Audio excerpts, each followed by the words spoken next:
Coucou mon chien. Coucou mon chien. Oh là là. T'es content?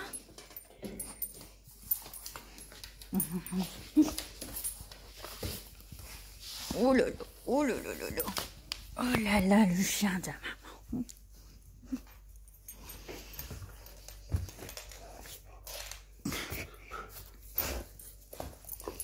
Ça va mon chien? Qu'est-ce qu'on fait aujourd'hui? Qu'est-ce qu'on fait aujourd'hui? On fait ta vidéo aujourd'hui? Oui. Oh là là. Ah oui, il est content.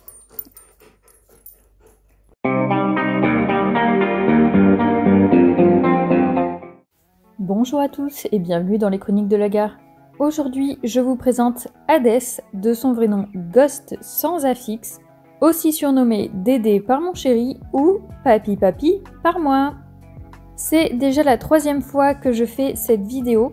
Je sais qu'elle va être longue, donc prévoyez un petit thé, un café, des biscuits, histoire de vous occuper parce que je pense qu'on est là au moins pour 3/4 d'heure.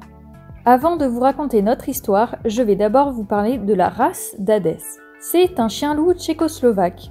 C'est une race reconnue par la Fédération cynologique internationale depuis 1999 et bien sûr par le livre des origines françaises. L'origine de la race est un croisement entre un berger allemand et une louve des Carpates en 1955. Expérience menée par l'armée tchécoslovaque afin de récupérer la capacité du loup à pister une odeur dans l'air alors que le chien a besoin d'une piste au sol. Au niveau du caractère, il est décrit comme un chien à fort tempérament, mais également très sensible. Il est très attaché à son maître tout en gardant une certaine fierté et indépendance. Il est méfiant envers les étrangers. Il a gardé de son ancêtre l'instinct de fuite.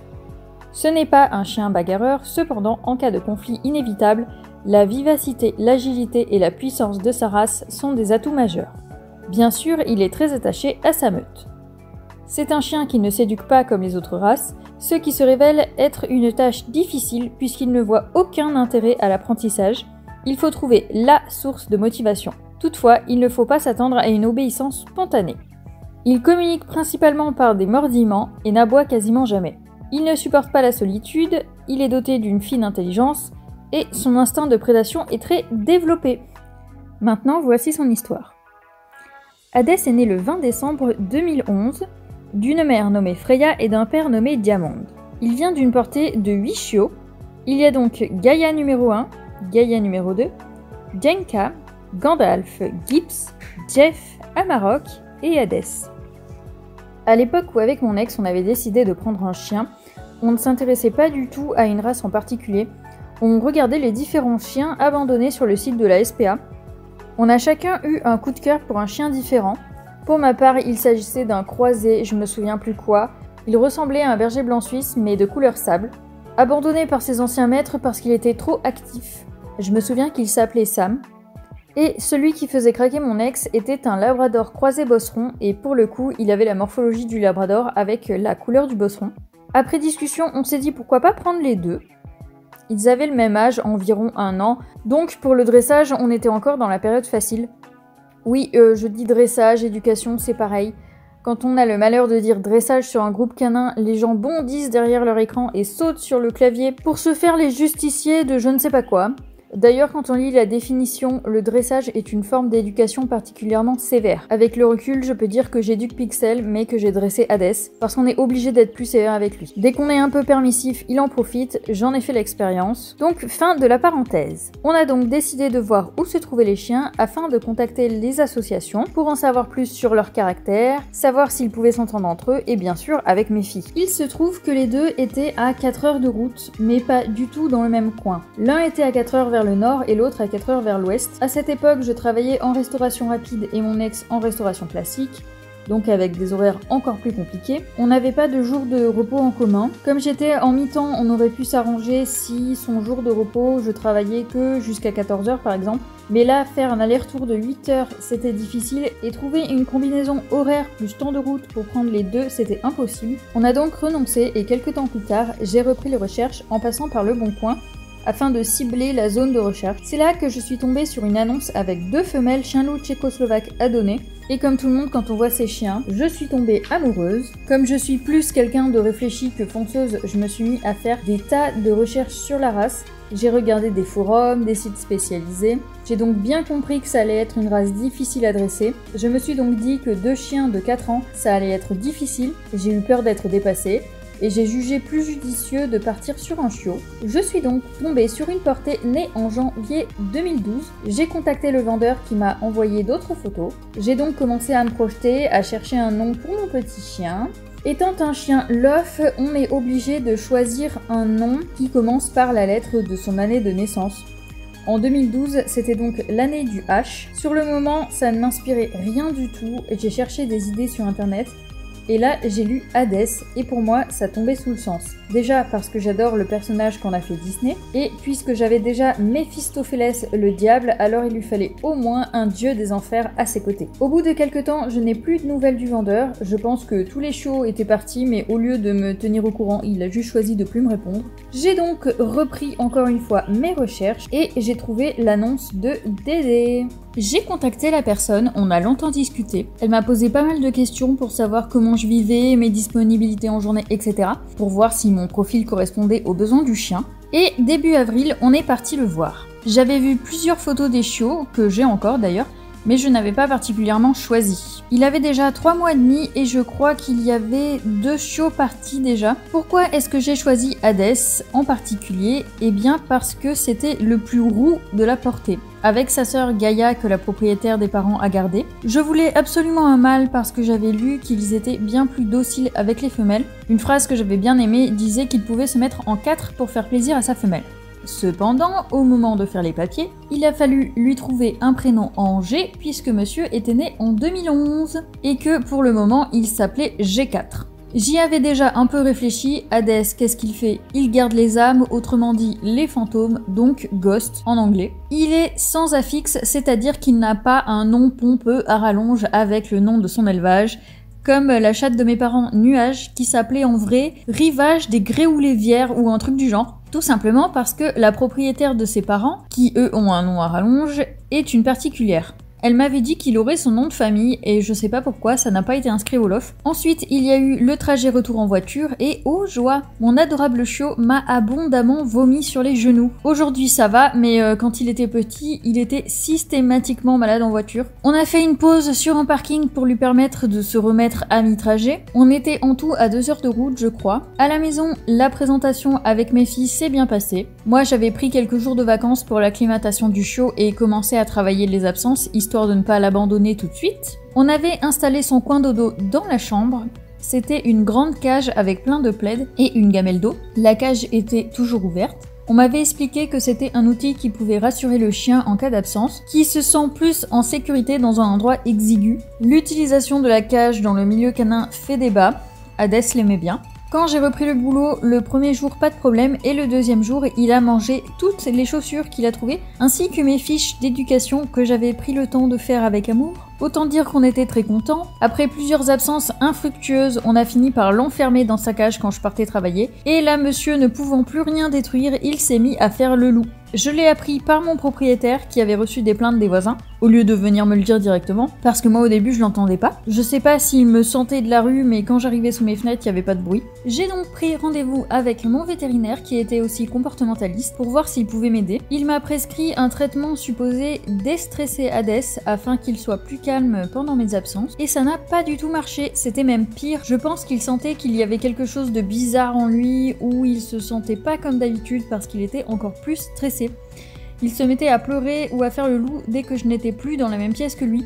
Même aller aux toilettes, c'était plus possible. Du coup, c'était pas du tout la chose à faire, mais comme mes voisins menaçaient de m'envoyer la police, je faisais tout pour pas qu'il hurle, donc je laissais la porte ouverte aux toilettes, je le prenais avec moi quand j'allais à la douche. J'en ai parlé avec une de mes collègues de boulot et elle m'avait proposé de me prêter un collier anti-aboiement en espérant que ça fonctionne et qu'on n'ait plus besoin de le lui mettre. On a donc essayé une semaine et Hades a très vite compris que s'il faisait juste tout doucement, le mécanisme ne se déclenchait pas. Donc il pouvait toujours faire le loup pendant des heures. Il faut aussi savoir que la propreté chez le chien loup est très longue à venir. Jusqu'à ses 10 mois, Hades faisait encore caca à l'intérieur. En plus, je l'engueulais en rentrant, ce qu'il ne faut surtout pas faire. Du coup, il mangeait son caca pour cacher les preuves, et comme c'est pas super bon, il vomissait son caca. Donc, quand je rentrais du boulot, je devais nettoyer un chien couvert de caca vomi. Un vrai plaisir. Je vais donc vous donner un petit tips, ce qui nous a permis d'avoir Pix propre en 3 mois et demi. C'est, dans un premier temps, sortir votre chiot au moins toutes les heures, après chaque moment de jeu, après avoir bu et après avoir mangé. Si il s'oublie dans la maison et que vous le surprenez, il faut le sortir tout de suite et ne pas lui hurler dessus au risque qu'il n'ose plus faire ses besoins devant vous. Au moment où il fait ses besoins dehors, il faut le féliciter et ne pas hésiter à en faire des tonnes. Bien sûr, il ne faut pas nettoyer devant votre chien. Si vous découvrez un oubli bien après les faits, là encore, il ne faut pas l'engueuler parce qu'il ne comprendra pas pourquoi. Pour lui, vous criez parce qu'il y a du caca par terre, mais il ne fera pas le rapprochement avec l'action qui a conduit cet excrément-là. Ensuite, vous pouvez espacer les temps de sortie, mais vous ne pourrez vous en vouloir qu'à vous si votre chiot de 4 mois urine alors que ça fait 4 heures qu'il n'est pas sorti. Autre détail à savoir, marcher fait fonctionner le transit, donc il ne faut pas hésiter à faire plusieurs fois le tour du pâté de maison. À cette époque, Hades était un petit chiot hyper avenant avec tout le monde. Il voulait sauter sur tous les passants pour leur faire la fête. D'ailleurs, ça m'a déjà aidé. Un soir, alors que je le sortais vers 22h, il y a un groupe de jeunes qui est venu m'aborder. Ça a commencé avec un « Eh mademoiselle, t'as pas une cigarette ?» Et quand j'ai dit que je ne fumais pas, il s'en est suivi un « Et t'as pas un 06 ?» Comme les gars ont commencé à se rapprocher, forcément Hades a voulu leur sauter dessus et à 7 mois il était déjà impressionnant. J'en ai profité en disant un truc du style Ah non Hades, pas encore hein !» Du coup ils ont pris peur et ils sont repartis dans leur coin. Après ça j'ai arrêté de sortir mon chien après 22h si j'étais seule. Il y a eu une autre fois où il a pris ma défense mais cette fois volontairement. Je le promenais assez tard, peut-être vers 21h, et quelqu'un marchait derrière nous. Je m'en suis rendu compte parce qu'il arrêtait pas de se retourner. Ça lui plaisait pas du tout. On était tout seuls et étant une fille d'1m60 et à ce moment-là je faisais 45 kg, j'ai commencé à avoir peur. Du coup je suis pas rentrée chez moi, j'ai décidé d'aller sonner chez des amis qui habitaient la même rue, histoire que le gars connaisse pas mon adresse et qu'il voit que j'étais pas toute seule, que quelqu'un m'attendait. Le temps que quelqu'un réponde, le gars est arrivé à notre niveau. Il a commencé à me parler et là je sais pas si c'est parce que j'étais stressée ou parce qu'il sentait pas le gars, mais Hades s'est mis entre mes jambes et il s'est mis à grogner le mec. Ensuite, la porte s'est ouverte, donc je suis rentrée et j'ai attendu une demi-heure, je crois, chez mes amis. D'ailleurs, ils étaient propriétaires de la petite chérie de Hades. Ils avaient une femelle labrador noire et Hades l'adorait, il la reconnaissait de super loin dans la rue. On sortait souvent les balader ensemble. En septembre, on a dû déménager parce que je me suis séparée de mon ex et il a été convenu que je garde Hades parce que ça a toujours été décidé que c'était mon chien. C'est moi qui avais lancé le sujet au départ, c'est moi qui ai trouvé l'annonce, c'est moi qui l'ai choisi. Et on l'avait mis à mon nom. Je suis donc allée vivre chez un ami qui voulait bien m'héberger avec un chien et un chat. Malheureusement, pendant cette période, je me suis retrouvée petit à petit dans la merde financière puisque je ne pouvais plus aller travailler, habitant trop loin et n'ayant pas le permis. Donc plus de revenus et j'attendais qu'il me licencie pour avoir le droit au Pôle emploi. Et je payais toujours le loyer de mon ancien appartement puisque quand on part, il y a 3 mois de préavis. À ce moment, c'était mon ami qui payait toutes les courses. Donc payer les croquettes pour le chat, ça l'embêtait pas trop parce qu'il en avait un. Par contre, un paquet de croquettes pour un chien de 30 kg, c'est vite un budget. Et à partir du moment où je me suis retrouvée à devoir emprunter de l'argent à mon père, je me suis dit qu'il fallait prendre une décision. Et au bout d'1 mois et demi, j'ai décidé de me séparer de mon chien.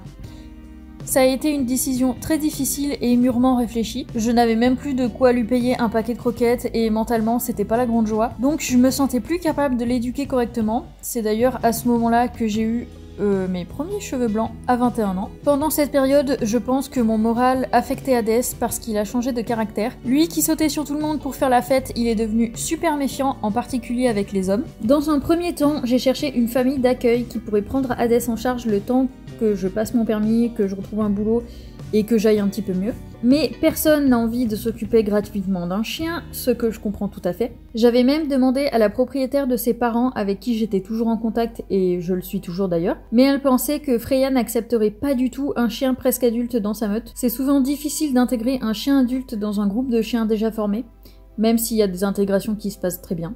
Elle m'a alors mis en contact avec un élevage qui possédait déjà la sœur de Hadès, Jenka, et qui cherchait un mâle de cette lignée. À la base, j'étais pas hyper chaude puisque pour moi, Hadès était un chien de compagnie et je le voyais pas vivre dans des conditions d'élevage. Et finalement, je me suis dit que c'est quand même leur métier d'acheter et de vendre des chiens, donc je pourrais peut-être le récupérer. Au début, ils voulaient m'échanger Hadès contre un des chiots de sa première portée, et je leur ai bien dit que si je me séparais de mon chien, c'est que je pouvais pas faire autrement, que je le faisais vraiment à contre-cœur, donc c'était sûrement pas pour en prendre un autre après. Je leur avais même dit que si un jour ils devaient se séparer de lui, quelle que soit la raison, je souhaitais être contactée en premier. Finalement, je leur ai vendu.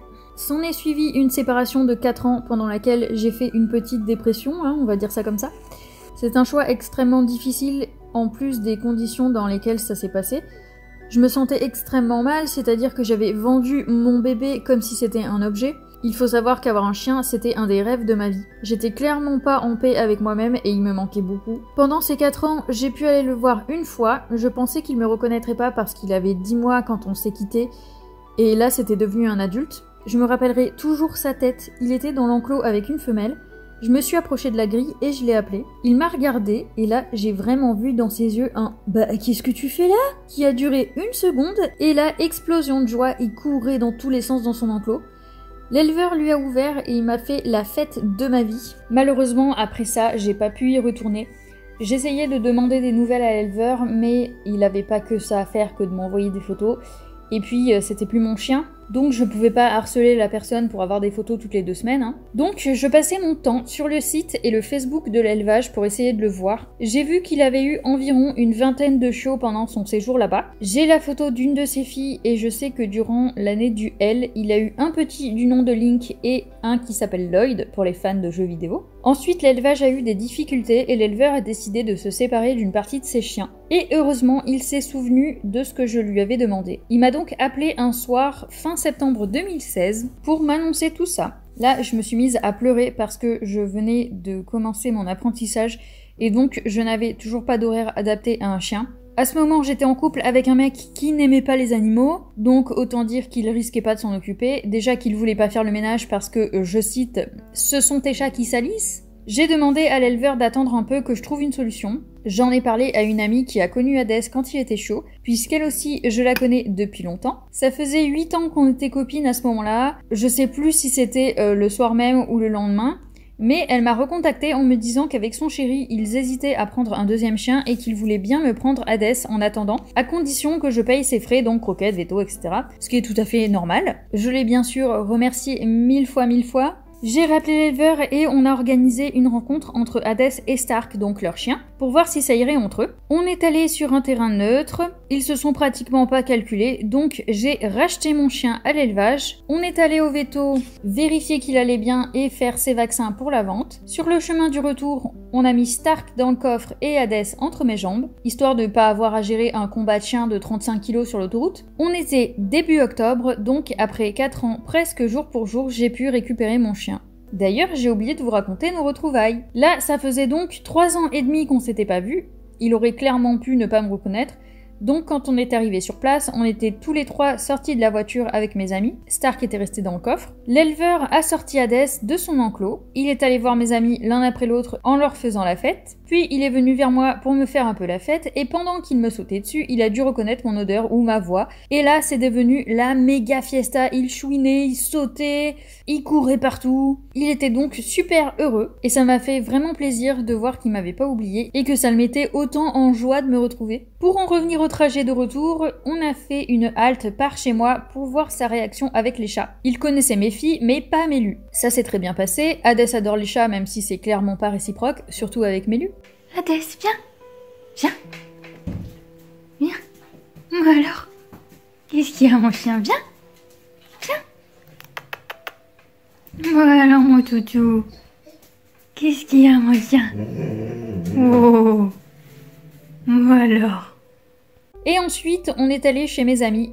Une fois sur place, Hadès s'est posé dans un coin et s'est mis à grogner Stark à chaque fois qu'il passait à côté de lui, jusqu'au moment où il lui a envoyé les crocs. On l'a attrapé et isolé dans une pièce pour qu'il comprenne que c'est non. S'en est suivi une cohabitation de 6 mois environ. Durant son séjour, monsieur nous a fait une prostatite, c'est-à-dire qu'il pissait du sang, littéralement. Du coup, il a fallu le faire castrer pour éviter toute récidive. Il a fait pas mal de bêtises là-bas, notamment manger l'intérieur d'une voiture. Sous les conseils de l'éleveur, j'avais repris une cage pour les absences. Il l'a explosé au point de devoir en racheter une, qu'il a explosé aussi. Tout ça pour aller s'asseoir derrière la porte et faire le loup. Mon ami l'avait filmé. Au bout d'un moment, ça a commencé à être problématique puisque mes amis devaient déménager et c'était pas possible d'avoir un chien qui hurle dans le nouvel appartement. Donc, fin mars 2017, il a fallu que je récupère Hadès. C'est là que j'ai rejoint les groupes spécial chien-loup tchécoslovaques pour poster un article pour trouver une dog-sitter. Il y a 2 personnes qui sont venues m'en conseiller une 3e en MP. J'ai donc pris contact avec cette personne, qui en plus habitait ma ville. C'était vraiment nécessaire puisque la semaine où j'ai gardé Hadès chez moi, il ouvrait toutes les portes de l'appart et il faisait le loup. On l'entendait jusque dans l'entrée alors que j'habitais au 3e étage. Du coup, par rapport à mes horaires, elle gardait Hadès toute la semaine. Je le récupérais le mercredi soir et le jeudi soir pour un prix dérisoire de 10 € par jour. Au bout de quelques mois, j'ai commencé à réfléchir à replacer Hadès puisque 300 € par mois, c'est un budget très conséquent, même si j'aurais jamais trouvé quelqu'un qui me le garde moins cher. Et au final, on se voyait que 2 soirs par semaine, c'est pas une vie idéale pour un chien. J'ai même fini par me dire qu'avoir un chien, c'était pas pour moi. Et mon super chéri a alors proposé de me le prendre la moitié de la semaine pour alléger mon budget dog-sitter. Le mercredi soir, je récupérais Hadès chez sa dog-sitter parce que mon chéri venait chez moi. Le jeudi matin, il repartait avec le chien. Moi, je passais le week-end chez lui et donc je ramenais Hadès chez sa dog-sitter le lundi matin. Comme mon chéri travaille, évidemment, Hadès allait rester tout seul chez lui et faire le loup. Mais comme il habite en campagne, pas de problème. Pour l'occuper, on a eu l'idée de lui mettre une bouteille en plastique avec ses croquettes dedans. Première journée, ça passe nickel. Le jour suivant, même technique, mais là, c'est pas passé du tout. Hadès a massacré la maison. Il a arraché le lino devant la porte d'entrée en creusant pour sortir. Il a cassé la cuvette des toilettes en essayant de passer par la mini fenêtre de la salle de bain. En plus, il y a des barreaux, donc il ne serait jamais passé par là. Quand il a vu qu'il ne pouvait pas sortir, il a ouvert le placard où se trouvait son paquet de croquettes, dont il a mangé la moitié. Il s'est fait la poubelle. Il a ouvert le frigo et a mangé tout ce qu'il pouvait. Il a cassé la porte du four en volant ce qu'il y avait dedans. Et la bouteille de croquettes était bien tranquille au milieu du bordel du frigo. Et en rentrant, mon chéri a retrouvé le chien posté sur la fenêtre du premier étage qu'il avait lui-même ouverte pour faire le loup aux oreilles de tous. D'ailleurs, heureusement que là aussi il y avait des barreaux parce que je pense qu'il aurait été assez con pour sauter du premier étage. Quand mon chéri m'a envoyé les photos, j'ai vraiment cru qu'il allait me quitter. Ça faisait à peine quelques mois qu'on était ensemble, mais pas du tout. Bien sûr, il était super énervé face à ce massacre, mais c'est moi qui ai le meilleur chéri du monde. J'ai pas du tout compris cette réaction de la part du chien puisqu'il n'a jamais rien détruit quand je l'ai gardé avant de lui trouver une dog-sitter, alors que j'avais plein de bibelots et de peluches sur les étagères. La solution suivante a été de faire garder Hadès chez mon beau-père. Il était enfermé dans sa salle de bain parce que comme mon beau-père est âgé, on avait peur qu'Hadès le fasse tomber. Là au moins, il entendait quelqu'un et il se sentait pas seul. C'est d'ailleurs chez lui que se trouve l'endroit préféré de Dédé, le petit bain. Il adore l'eau et cet été, il s'est même mis à nager dans la piscine de lui-même. L'année dernière, on l'a mis plusieurs fois dedans pour lui apprendre à sortir tout seul par les marches au cas où il tomberait dans la piscine, ce qui est déjà arrivé, et qu'on ne soit pas à côté pour l'aider à sortir. Pendant sa garde chez sa dog-sitter, il y a eu un jour où elle a décidé d'aller faire des courses et de laisser Hadès dans sa voiture. Je l'avais prévenu qu'il ne fallait jamais laisser Hadès seul dans une voiture puisqu'il en avait déjà mangé une. Et ce qui devait arriver arriva, il a mangé une partie de son siège conducteur. Il a réussi à sortir de la voiture en descendant la fenêtre qu'elle avait laissée entrouverte. Il s'est arraché au sol avant de la retrouver dans le magasin. Quand j'ai récupéré mon chien, il était plein de plaies. Il s'est blessé en forçant la fenêtre et quand il a atterri sur le sol, bien sûr. On a essayé de faire marcher les assurances, mais étant donné qu'elle avait la garde du chien, elle était responsable. Donc ni mon assurance ni la sienne n'ont voulu la rembourser. Peu de temps après, en juin 2017, il a fallu que je parte passer mes épreuves à 2 heures de route. Donc le lundi, au lieu d'aller poser Hadès chez sa dog-sitter, il est resté avec mon chéri. Et depuis cette semaine, sa dog-sitter n'a plus voulu le prendre. Elle avait toujours un empêchement. Je pense que c'est parce qu'elle m'en voulait à cause de la voiture, ce que je comprends. Du coup, histoire que le père de mon chéri récupère l'usage de sa salle de bain, un bungalow a été aménagé pour Monsieur Dédé.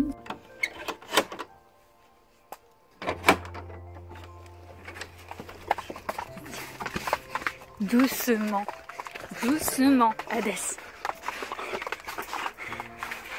Assis-toi. Au début, il faisait le loup et après, il s'est habitué. En juillet 2017 est arrivée la première chèvre. J'avais demandé des conseils sur le groupe de chiens loups sur Facebook pour habituer Hades. Tout le monde disait qu'il allait la bouffer et il n'y a jamais touché. Il s'est pris une fois un coup de tête et là, il a compris qu'il leur devait le respect. On nous avait dit la même chose pour le lapin de mon ami chez qui il habitait 6 mois et il ne lui a jamais rien fait non plus. J'ai un adorable chien. Il adorait jouer avec Loki d'ailleurs. Le seul animal qui passe vraiment pas avec Hades, ce sont les oiseaux. Quand il était tout petit, il avait chopé un pigeon en une fraction de seconde dans la rue et en le tuant sur le coup. Et quand on allait au parc botanique dans la dernière ville que j'ai habitée, il essayait de choper les paons. D'ailleurs, quand mon chéri jouait à The Witcher, il y a une zone où on entend des paons et Hades était tout chamboulé. Il regardait les enceintes sans comprendre. En septembre 2018, j'ai arrêté de travailler et j'ai décidé de me lancer dans ma formation d'éducateur canin. Donc il a pu passer plein de temps avec moi puisqu'en même temps j'ai emménagé avec mon chéri.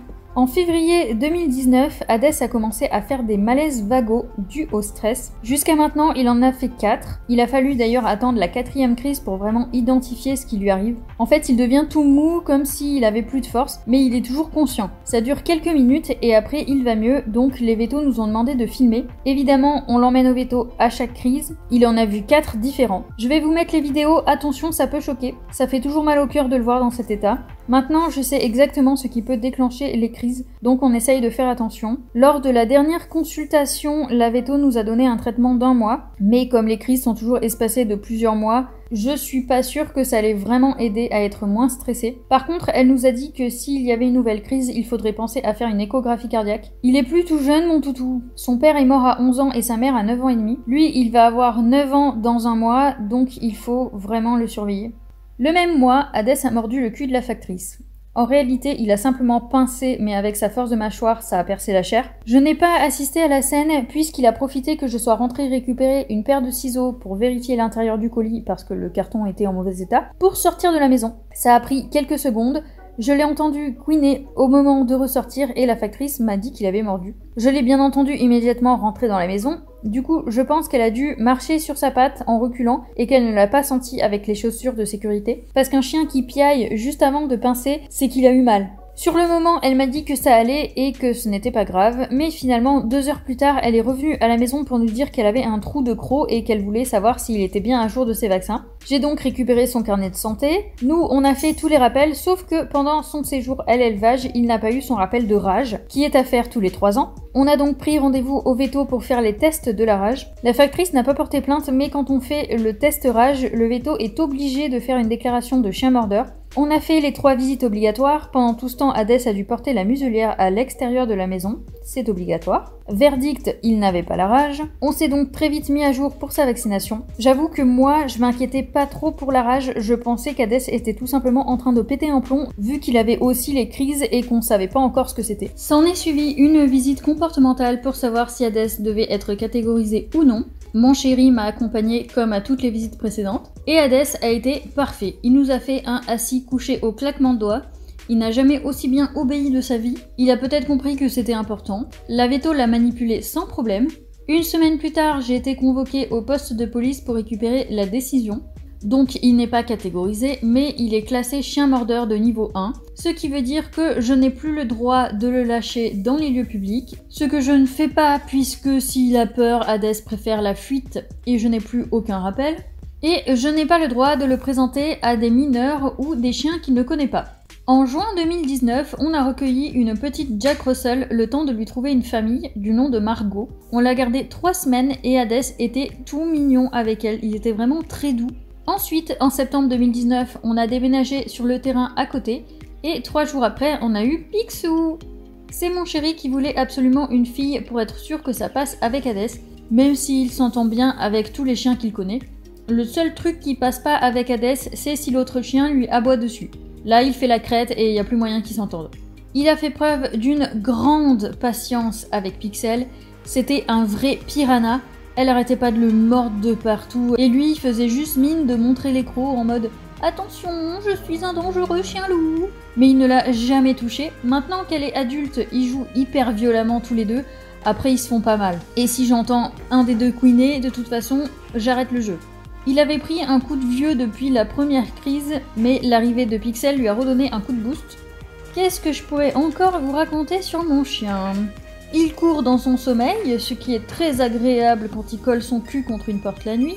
Quand j'ai récupéré Hadès après ces 6 mois passés chez mes amis, j'ai fait l'erreur de lui permettre de se coucher sur mon matelas qui était par terre, puisque je n'avais plus de lit. Et là, mon autorité s'est écroulée. J'ai galéré des semaines avant de retrouver ma place. La première chose que j'ai appris à Hadès, c'est de marcher à gauche, puisque monsieur adorait faire des va-et-vient d'un côté et de l'autre, et à 4 mois, il m'arrivait pile à hauteur des genoux.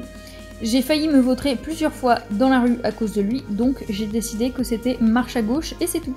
La première fois que mon chéri a surnommé Hadès Dédé, j'étais outrée qu'il surnomme mon dieu des enfers comme ça, mais maintenant qu'il est vieux, je trouve que ça lui va super bien. Quand on a une friandise à la main, il ne sait faire que assis. Il n'aime pas trop les jouets, sauf si il peut les exploser, notamment les balles de tennis qu'il aime éplucher, et les cornes de bœuf ou de cerf. C'est un gros peureux, il a peur de la fumée, des reflets lumineux, par exemple le reflet d'une vitre au plafond, du bruit, des gens, de la foule. Il s'est déjà fait caca dessus en présence d'un ami de mon chéri. Maintenant que ça fait 3 ans qu'il le connaît, il commence à peine à venir lui lécher les doigts. C'est un chien qui en général n'est pas très câlin, c'est-à-dire qu'il va plutôt rester dans son panier. Par contre, il est toujours en train de me guetter pour savoir où je suis, mais par moments, il a des crises de folie, il va arriver, il va me lécher, il va m'attraper la main pour repartir avec, on sait pas ce qu'il veut en faire, mais il l'a. Avec mon chéri, il tente même les pattes sur le canapé, ce avec quoi je ne suis absolument pas d'accord parce qu'après il en profite. En mars 2020, alors que je suis partie un après-midi avec des copines pour la journée des anciens élèves de mon lycée, Hadès a bouffé le mur de son bungalow. Maintenant, il y a donc plus de bungalow, ce qui est extrêmement pratique. Donc, quand on doit partir, on le met, lui et Pixel, dans l'enclos des boucs qu'on a divisé en deux, et il passe sa journée dans le jardin. Et enfin, le plus gros problème avec Hadès, c'est que c'est un gros voleur. Il est pas mort de faim, il a même été un moment surpoids, mais il faut toujours qu'il vole s'il en a l'opportunité. La cuisine, c'est interdit, Pixel le sait parfaitement, elle ne franchit jamais la limite imaginaire de la cuisine. Par contre, Hadès, la cuisine, ça n'existe pas, hein. S'il veut un truc, il va passer tranquillement, on a beau l'engueuler, le punir dans son panier, lui hurler dessus, il s'en fout. En général, il fait attention, mais il y a des fois, ça lui prend, il passe dedans, et quand on lui gueule dessus, il fait une tête de « Oh, pardon, oh, c'était la cuisine, j'ai pas vu !» Voilà, et donc, très régulièrement, la nuit, parce qu'il sait très bien qu'il est en train de faire une connerie, il vole. En l'occurrence, juste le mois de novembre, par exemple, il a volé 2 fois la boîte des œufs, donc il éclate au sol et il mange des œufs. Il a volé des viennoiseries qu'on avait laissées pour le petit déjeuner du lendemain. Et la bêtise de ce matin, il a essayé de voler la daube en balançant la cocotte par terre, sauf que évidemment ça fait beaucoup de bruit. Donc je me suis levée et je l'ai collé dehors. Vous l'aurez compris, j'adore mon chien, même si il fait des conneries, il a plein de travers. C'est quand même un super chien qui a plein de bons côtés, et heureusement, mais c'est mon premier et ce sera mon dernier chien loup. Ce sont des chiens vraiment trop compliqués à gérer au quotidien, c'est épuisant. Il y a des jours où je me dis, franchement, j'ai plus jamais envie d'avoir un chien dans ma vie tellement il m'épuise. Heureusement qu'à côté, on a Pixel qui est absolument adorable, même si on reviendra sur elle dans une vidéo spécialement dédiée. Mais elle écoute, elle comprend plein de choses à l'avance, c'est pas difficile d'arriver à lui faire comprendre des choses. Donc heureusement qu'il y en a quand même une pour sauver mon amour des chiens et mon envie d'en avoir. Sur ce, je vous souhaite une bonne journée et je vous dis à bientôt dans une prochaine vidéo. La prochaine, ce sera Mélu.